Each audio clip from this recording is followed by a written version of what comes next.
Good morning student. In today's video we start limitation or criticism of management. In previous video we study about levels of management and function of management. Limitation or criticism of management. Many times due to its unique features and significance, management is treated as an ultimate tool to achieve industrial success. Because इसमें many times due to its unique features and significance, इसके जो unique features है, जो significance है, management it treated as ultimate tool to achieve the industrial success. Industrial success के लिए एक important tool है management. But this is not 100% correct. Being a social science, its rules are based on general believes. Because क्योंकि ये human science है, इसके जो rules है वो जनरल बिलीफ पर डिपेंड करते हैं. Believes are not permanent, hence some defected creep in management also which restrict the success of management. That is why management is at time severally criticized. Some main criticism of management are as under. कुछ इसकी जो criticism है वो हम अब study करेंगे. First, personal interest. Sometimes management gives preference to personal interest than the common interest of the organization.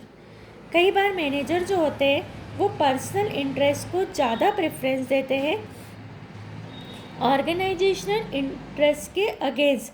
एक organisation के इंटरेस्ट होते हैं, जैसे जो हमारे डायरेक्टर हमसे चाहते हैं कि हमको अपनी ग्रोथ इतनी करना है, बट जो परचेज डिपार्टमेंट वाला मैनेजर है वो चाहेगा कि मैं सिर्फ अपने डिपार्टमेंट की ग्रोथ करूं.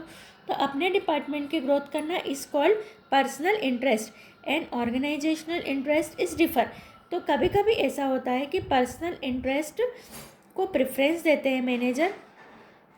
तो that is the limitation of management और criticism of management. Centralisation of economic power. Critics argue that due to management, social evils like red tapeism, upper class and middle class etc. depend in the society.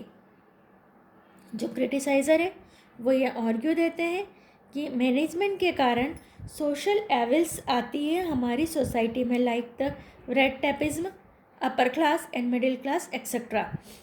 Develop the society due to concentration of economic power with the managers.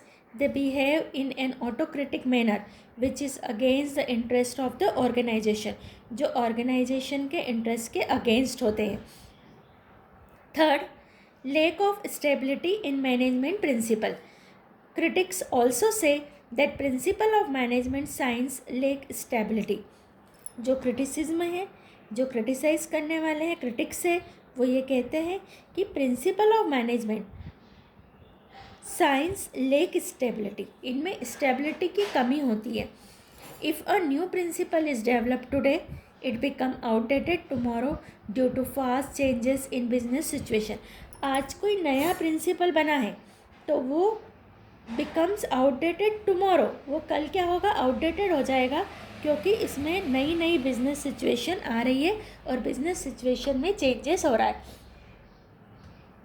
That means जो management के principal हैं उनमें stability नहीं होते, वो change the business situation change होते रहते हैं. Fourth, unpredictability of human behaviour. Management science is a human science. It is an art of getting work done from other. जो मैनेजमेंट है वो हमारा ह्यूमन साइंस है, क्योंकि जो मैनेजर होते हैं वो ह्यूमन से डील करते हैं. It is an art of getting work done from other, ये दूसरों से काम लेने का आर्ट है. Human behavior is not based on any deterministic principle but it's free. Many times these unpredictability of human nature poses impediment in the development of the management science.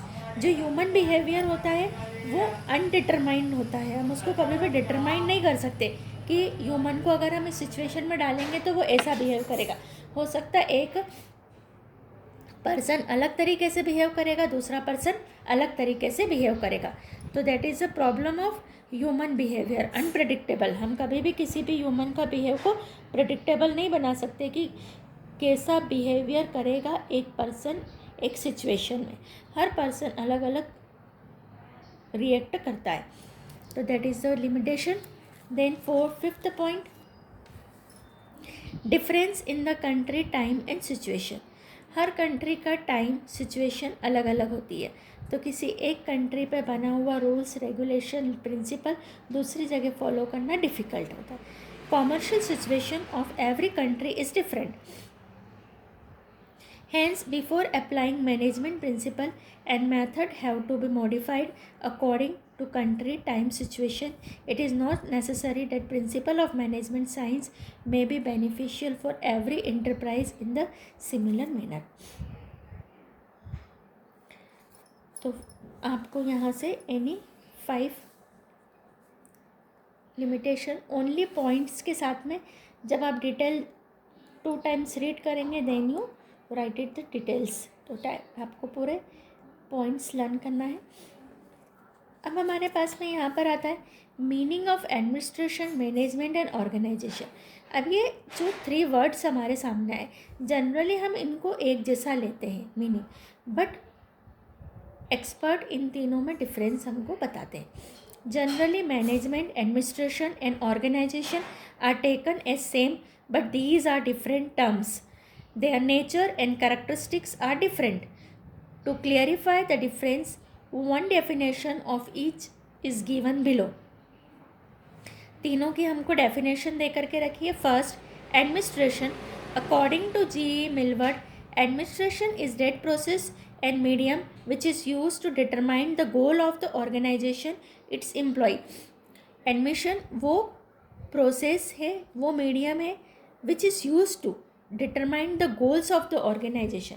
ये वो medium है जो ऑर्गेनाइजेशन के गोल को determine करता है and it's employ, कि उसके एम्प्लॉय कौन होंगे, कौन मैनेजर होगा, and goal of the organisation, objective of the organisation is determined by administration. Second, management. According to William H Newman, guidance, leadership and control of collective efforts for the achievement of collective goals is called management.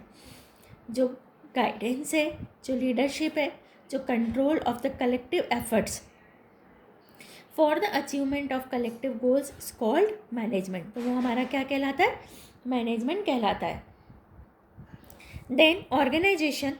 According to L.H. Haney, harmonious coordination of specific organ to achieve common goal or goals is called organization. तो ये हमारा क्या कहलाता है, organisation कहलाता है। Harmony बिठाना, coordination बिठाना स्पेशल ऑर्गन्स में, जो अलग अलग ऑर्गन्स है, to achieve the common goals और गोल्स इज कॉल्ड ऑर्गेनाइजेशन। तीनों के मीनिंग आपको लर्न करना है। Then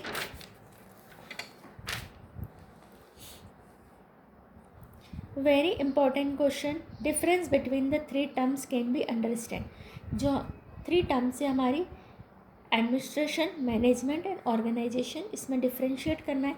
meaning, administration, it is that function which is concern with setting object and policies of the enterprises.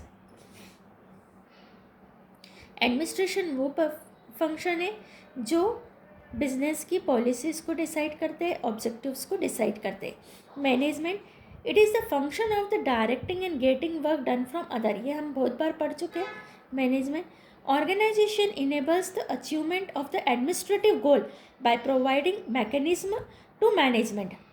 Clear. Management क्या है, वो हमारे पास में एक टूल है जिससे हम जो एडमिनिस्ट्रेशन ने जो गोल बनाए हैं, मैनेजमेंट जो हमको मैकेनिज्म प्रोवाइड कर रहा है, उससे हम ऑर्गेनाइजेशन के गोल अचीव करते हैं by the use of organisation. First point आपको कॉपी में लिखना है। Second, role.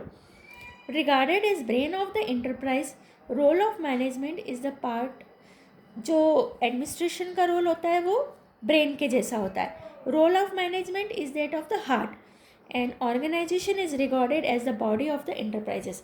इससे आपको पूरी पिक्चर क्लियर होगी। ऑर्गेनाइजेशन का मीनिंग है पूरा structure, then management is a heart and administration is a brain का वर्क करता है। Very important point. Third, function, it is deterministics और थिंकिंग फंक्शन। ये कैसा फंक्शन है जो डिटरमाइन करता है, थिंक करता है। It is an executive function, ये हमारा एक एग्जीक्यूटिव फंक्शन है। It establishes relationship, coordination and harmony among the various component. जो ऑर्गेनाइजेशन करता है वो क्या इस्टेब्लिश करता है, relationship, coordination and harmony among the various functions component. Clear? Responsibility. Administration must provide resources and long-term vision to the enterprises. जो administration होता है वो रिसोर्सेज प्रोवाइड करता है, लॉन्ग टर्म विजन प्रोवाइड करता है एंटरप्राइज को। Management is responsible for the using of resources efficiently and effectively. जो एडमिनिस्ट्रेशन ने जो रिसोर्सेज अवेलेबल कराए हैं उन रिसोर्सेज का इफ़िशिएंटली और इफ़ेक्टिव यूज़ के लिए मैनेजमेंट रिस्पॉन्सिबल होता है। Organisation must provide sound framework of the relationship capable to change with changing requirement. जो ऑर्गेनाइजेशन होता है वो प्रोवाइड करता है एक साउंड फ्रेमवर्क, एक हमको ढांचा प्रोवाइड करता है framework of relationship capable to changes the requirement. अब आपको एडमिनिस्ट्रेशन एंड मैनेजमेंट तो इजीली इमेज बन जाती है। अब ऑर्गेनाइजेशन के लिए मैं आपको बता रही हूँ। ऑर्गेनाइजेशन जैसे इस तरीके का एक स्ट्रक्चर होता है। General manager, public relation officer, assistant general manager. General manager के नीचे हमारे आएंगे work manager, finance manager, marketing manager. Work manager के पास में एक क्वालिटी कंट्रोलर होगा, प्लांट 1 मैनेजर, प्लांट 2 मैनेजर। तो ऐसे ये जो पूरा स्ट्रक्चर तैयार किया है हमने, जिस पर हमने वेरियस पोस्ट बनाई हुई है, तो ये हमारा कहलाता है ऑर्गेनाइजेशन। और इस ऑर्गेनाइजेशन के स्ट्रक्चर पर कॉम्पिटेंट पर्सन को अपॉइंट करना स्टाफिंग कहलाता है, जो हमने फंक्शन में पढ़ा था। That is the complete of our difference.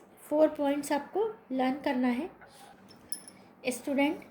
Now we start our new topic, coordination, the essence of management. ये जो मैं आपको पढ़ा रही हूँ अब ये मैं NCERT की बुक मैंने आप लोगों के लिए ली है, क्योंकि अभी स्टूडेंट के पास में पूनम गांधी की बुक अवेलेबल नहीं है। अगर आप नेट पर ओपन करेंगे तो आपको NCERT की पूरी बुक आपको दिख जाएगी, इवन आपको पूनम गांधी की बुक भी आपको दिख जाएगी। तो देयर इज़ नो प्रॉब्लम कि आपके पास बुक नहीं है। तो हम टॉपिक स्टार्ट कर रहे हैं। You have understood by now that a manager has to perform 5 interrelated functions in the process of the management and organization, which is system made up of different interlinked and interdependent subsystems. A manager has to link this diverse group towards the achievement of the common goal. जो management होता है वो हमारा एक link होता है different activities के बीच में, जो कोऑर्डिनेशन बनाता है। तो coordination is the essence of the management. तो मैनेजमेंट का मेन वर्क क्या है, वेरियस कंपोनेंट्स, वेरियस फंक्शंस में कोऑर्डिनेशन इस्टेब्लिश करना। The process by which manager synchronizes the activities of different department is known as the coordination. जो process है जिसमें management क्या करता है, सिंक्रोनाइज करता है एक्टिविटीज़ को और डिफरेंट डिपार्टमेंट को, डेट इज़ कॉल्ड कोऑर्डिनेशन। ये लाइन आपको अंडरलाइन करना है, NCERT की बुक में आपको मिल जाएगी। Coordination is the force that bind all other function of management. Coordination क्या करता है, coordination is the force, coordination एक फोर्स है that bind all other function, सारे फंक्शंस को क्या करता है, बाइंड करता है, उनको मिलाता है। It is a common thread that run through all activities such as purchase, production, sales, finance to ensure the continuity in the working of the organisation. जिससे हमारे अलग अलग काम है, परचेज, प्रोडक्शन, सेल्स, फाइनेंस, तो इन सबको कोऑर्डिनेट करने का काम किसका हो गया, मैनेजमेंट का।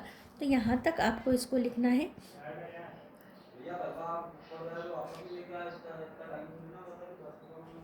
It is a working of the organization, coordination sometimes considered a separate function of the management.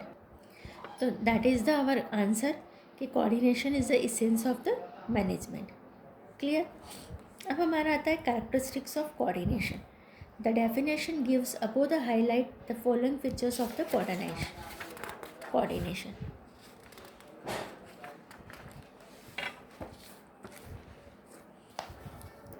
Coordination integrates group efforts. Coordinate क्या करता है? ग्रुप्स के एफर्ट्स को इंटीग्रेट करता है। Coordination unifies the interrelated for diverse interests into the purposeful work activities. It gives a common focus to group efforts to ensure that performance is as it was planned and scheduled. Coordination integrated groups efforts. Groups के efforts को integrate करता है.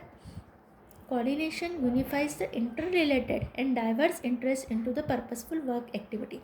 सारे work को business के interest की तरफ move करता है. तो that it is first point. Second, coordination ensures the unity of action. The purpose of coordination is to ensure unity of action. It is the realization of common purpose.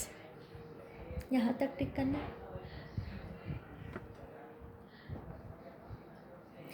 Coordination unity of action, यानी सारे जो departments है, सारे जो employees है, वो एक direction में काम कर रहे हैं. उनके वर्क में एक्शन है, कहीं पे भी उनका काम आपस में क्लश नहीं हो रहा है. The purpose of coordination ensure unity of action in the relation of the common purpose. इतना ही आपको लर्न करना है. Then third, coordination is the continuous process. ऐसा नहीं है कि मैनेजर एक बार कोऑर्डिनेशन करके रख देगा और कोऑर्डिनेशन हमेशा चलता रहेगा.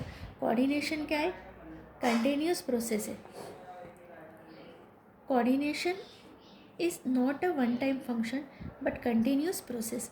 It begins as the planning stages and continue till controlling. तो प्लानिंग हमारी फर्स्ट स्टेज होती है, कंट्रोलिंग हमारी लास्ट होती है. तो प्लानिंग से लेकर के कंट्रोलिंग तक हमारा कंटिन्यू चलता रहता है. Fourth, coordination is an all pervasive function. Coordination क्या है? परवेसिव यानी व्यापक है, सब दूर होता है. Coordination is required at all levels of management due to interdependent nature of the activities of various department. यहाँ तक आपको टिकट. तो there is the 4 characteristics of coordination. आपको इसको लर्न करना है टॉपिक को, और हमारा आज का वीडियो कंप्लीट होता है.